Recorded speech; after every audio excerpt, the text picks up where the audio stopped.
জলপাইগুড়ির ইতিহাসে প্রথম যে জলপাইগুড়ির দর্শকের স্টেডিয়ামের উপর হাত তুললো।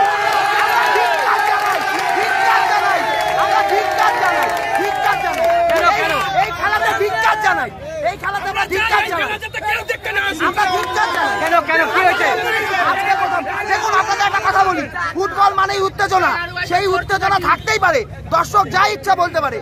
কমিটির লোক কেন স্টেডিয়ামে গেল এই নিয়েই তো শুরু হলো ঝামেলা।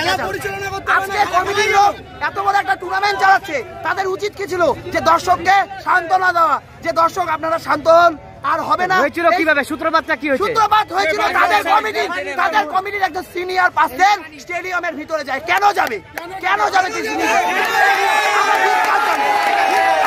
কি হয়েছে? তারপরে মারপিট হয়েছে তো দর্শকের উপর হাত পড়েছে, সবাই এখানে জানে, সবাই জানে দর্শকের উপর হাত পড়ে।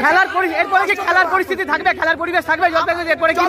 আমরা তো ফুটবল প্রেমীরা চাই আগামী দিনেও ফুটবল হোক, কিন্তু এইভাবে জানি না হয়, খুব শান্ত ভাবে শিষ্ট ভাবে ফুটবল হয়। কারা মারলো কি বিষয়? কারা মারলো? কারা? আমি কোনো মন্তব্য করবো না।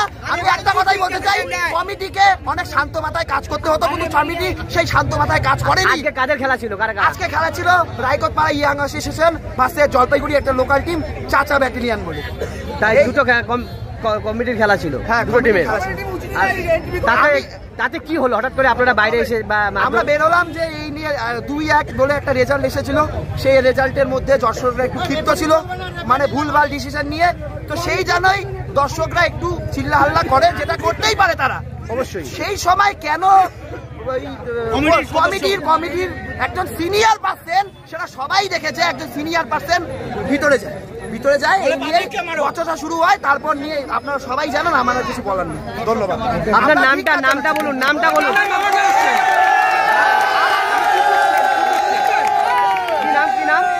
আমার নাম কুটুস সেন, সেনপাড়া জলপাইগুড়ি।